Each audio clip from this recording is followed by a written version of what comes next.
warahmatullahi wabarakatuh. And hello everyone, I do hope all of you all will always be happy and healthy.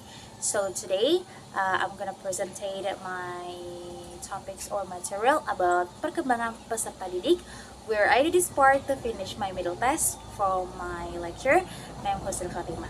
But before going to present the material, I'm going to introduce myself first. My name is Dewi. Usually people call me Dewi. I'm from class A. My major is English Education, batch 2022, and I'm from Sulawesi Barat University. Okay, so to shorten the time, let's get started. Well, here's the presentation slides that I'm going to explain, and there are 5 topics on it. They are the definition of individual development, the aspects of development, the stages of development according to the pace or age of the individual, a brief explanation of the theories of development according to experts, and the last is a brief explanation of the cognitive development of learners. So let's take a look at the explanation of the topics in detail. The first is the definition of individual development. Individual development is a pattern of movement or change that dynamically starts from fertilization or conception and continues through the life cycle of a human being. Throughout the human life cycle that occurs as a result of maturity and experience. So it's actually the definition from Harlock 1991, Rika 2002. In the assessment of individual development, there are 2 terms that often appear, namely development and growth. Growth tends to be more quantitative and related to physical aspects, for example, like height and weight. Development tends to be more qualitative in nature, related to the maturation of organ functions. In this case, occurs progressively and coherently. Next, the second topic, the aspects of development. There are 2 aspects of the development. The first is physical development and the second is non-physical development. So let's explain physical development in detail first. In general, physical means shape or posture or stature. So physical growth is the growth of the human body structure that occurs from the womb until it becomes an adult or reaches its growth maturity level. Changes in the body are characterized by increases in height and weight, bone and muscle growth, and maturity of sexual organs and reproductive functions.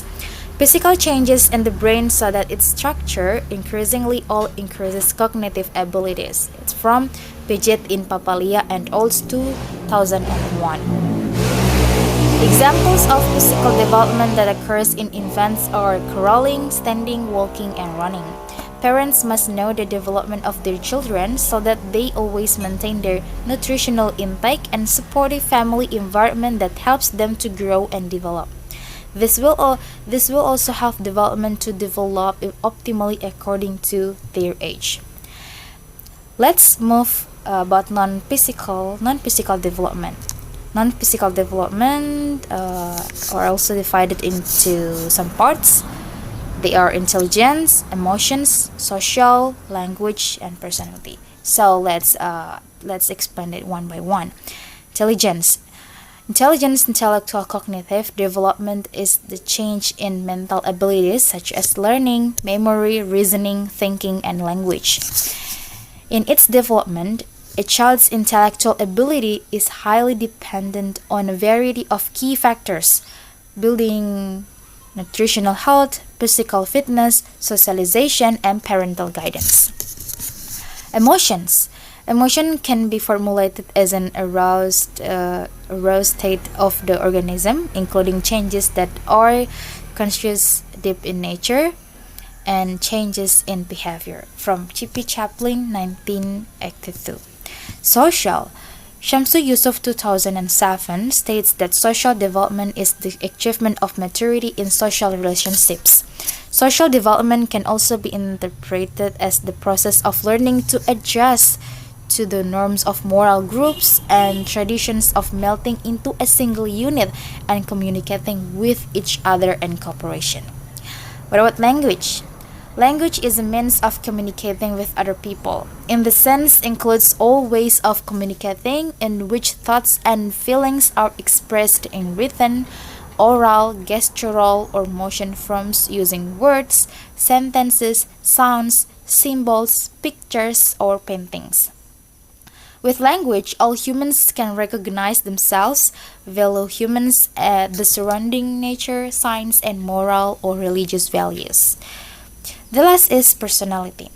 According to Nana Shaudi Sukmadinata 2003, personality is an integration between aspects of personality, namely physical aspects such as intelligence, talent, attitudes, motives, interest, abilities, moral, and physical aspects such as posture, height, and weight, indra, and others. In this case, personality is a change in the way individuals related to the world and express emotions uniquely. Next, move to the third topics. It's about the stages of development according to the pace or age of the individual. So the stages of development are also divided into some parts. The first is prenatal period, from conception to birth. The prenatal period is the initial period of human development that starts from conception. The prenatal period is based on physical development, namely germinal, embryonic, and fetal, and is very important because it affects innate traits. The prenatal period lasts from 10 lunar months and divides the prenatal period into the germinal phase. The first 2 weeks, the embryonal phase, the next 6 to 8 weeks, and the fetal phase from the 8th week until the time of birth. The second is neonatal period. The neonatal period is the period from birth to 4 weeks or 28 days after birth. Neonates are babies age 0 or newborn to 1 month after birth. The neonatal period is divided into two, namely the early neonatal period between 0 to 7 days and the late neonatal period, which is the period between 8 to 28 days. The third is infancy. It's actually from 1 to 12 months. Infancy is a period of growth and development that lasts from 12 months after birth. During this period, children will experience physical, motor, language, and social development. The fourth is toddler period. It's actually from 1 to 3 years. The toddler period is a transitional period that takes place at the age of 1 to 3 years, where children are still fully dependent on parents to carry out important activities such as bathing, toileting, and eating.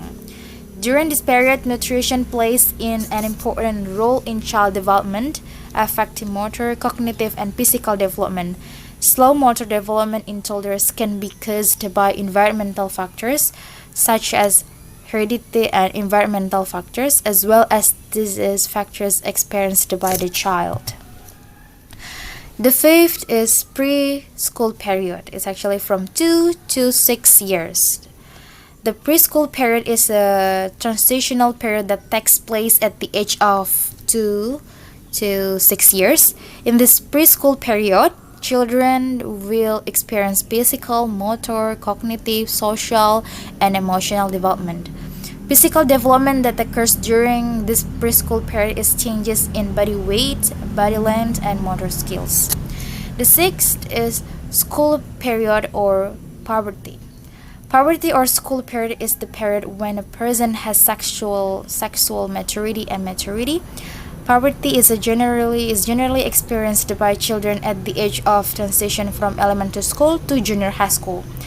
Puberty in girls generally experiences puberty around the age of 10 to 14 years, while boys experience puberty between the ages of 12 to 16 years. The last is adolescence. Adolescence is a transitional period that takes place between puberty and maturity. Adolescence usually lasts between the ages of 12 to 18 years and 21 years. Adolescence is a period of turmoil and shock where interest in the other sex arises and is biologically capable of having children. The development that occurs in adolescence can involve biological, cognitive, and socio-emotional changes. Next, we move to the next topic. It's about a brief explanation of theories of development according to experts. So actually, I already took two theories about the development. So the first is social learning theory. It's from Bandura. This theory emphasizes behavior, environment, and cognition as the key factors in individual development. In general, this theory says that humans are not like mindless robots that just do what their maker wants them to do.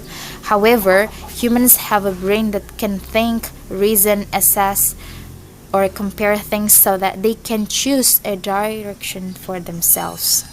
The second is psychosocial theory. It's actually from Erik Erikson. In general, the stages of psychosocial development emphasize changes in development throughout the human life cycle. Each stage consists of distinctive tasks that confront the individual with a problem or crisis if they cannot surpassed well. The more the individual is able to overcome the crisis, the healthier the development will be.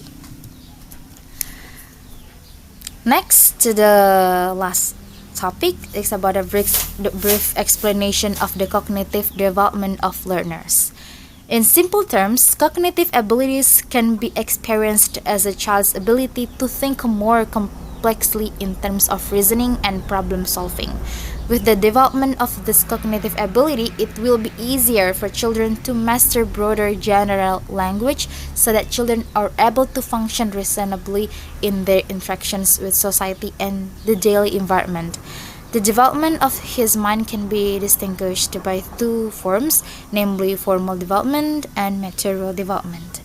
So from this it can be understood that cognitive development is one aspect of learner development related to understanding or knowledge, namely all psychological processes related to how individuals learn and think about their environment.